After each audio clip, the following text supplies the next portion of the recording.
A inteligência artificial, ou IA, já deixou de ser coisa de ficção científica há muito tempo. Hoje ela é uma realidade, uma ferramenta super ativa nos serviços públicos. E é uma ferramenta com um poder imenso. E como qualquer coisa tão poderosa assim, é como uma faca de dois gumes, sabe? Tem o lado dos avanços incríveis, mas também o dos riscos que a gente precisa levar muito a sério. A resposta é sim, é possível. E o mais impressionante é que isso já está a acontecer. Ao longo desta nossa análise, vamos mergulhar fundo em como os governos já estão a usar a IA no dia a dia. Vamos ver de tudo, desde como se prevê a evasão escolar no Brasil até a otimização do trânsito com semáforos inteligentes. Mas primeiro, vamos começar pelo lado bom da história, o potencial incrível que tudo isto tem. Ok, então vamos lá. Primeiro, vamos tentar perceber porque é que tanta gente está a chamar a IA de um novo superpoder para a administração pública.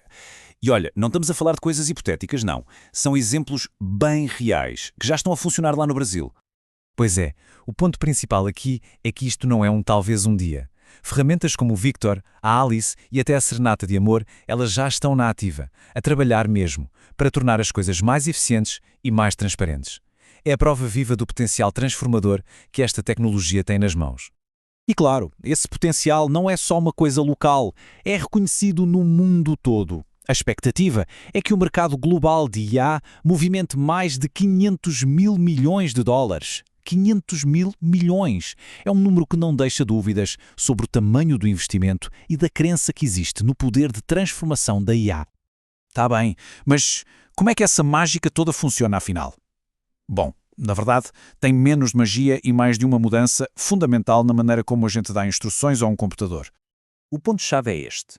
Na programação tradicional, um humano escreve regras super específicas, tipo, se isto acontecer, faz aquilo. É uma lógica fixa. Com a IA, a coisa muda de figura. Em vez de regras, nós damos ao computador uma montanha de exemplos e ele aprende sozinho a identificar os padrões. A lógica não é programada, ela nasce dos próprios dados. E essa aprendizagem acontece basicamente de duas maneiras principais. Pensemos no machine learning, ou aprendizado de máquina, como treinar um cão. Damos um comando, mostramos um exemplo e ele aprende a associar uma coisa à outra. É ótimo para tarefas bem específicas.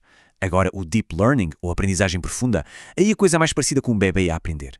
Ele não recebe comandos diretos, ele observa o mundo, o cérebro dele cria conexões complexas e ele começa a identificar padrões sozinho para entender conceitos tipo reconhecer um gato, mesmo um que nunca tenha visto antes.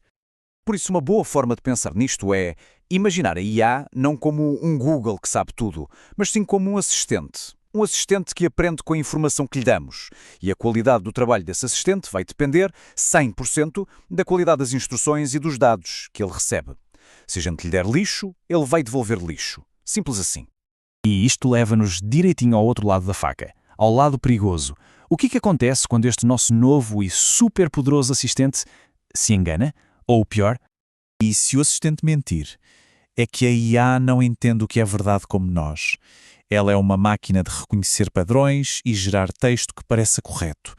E às vezes, nesse processo, ela pode gerar informações que são completamente falsas, mas que são perfeitamente plausíveis.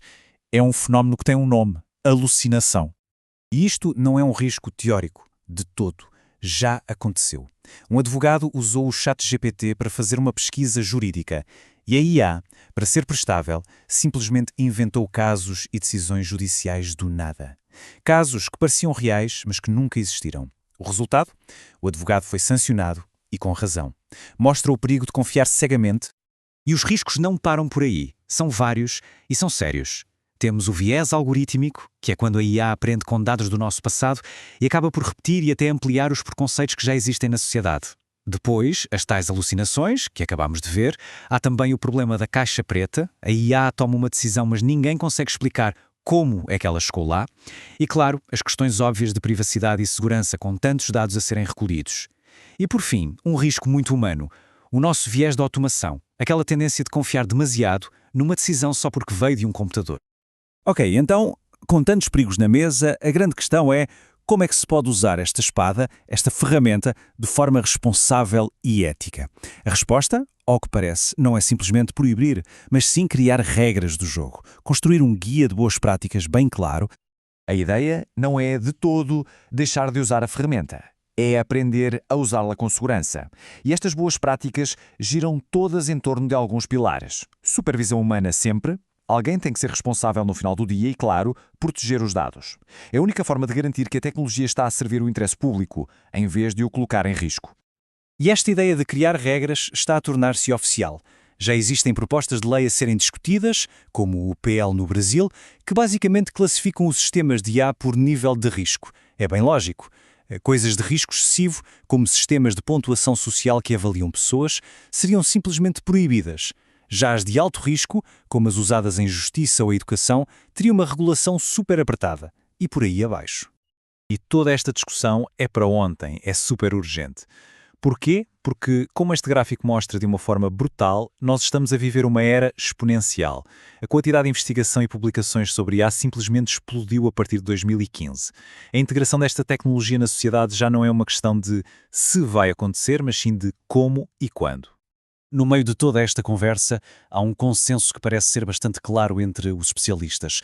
A IA no serviço público não vem para substituir as pessoas. A ideia é que ela venha para capacitar, para potenciar o trabalho humano.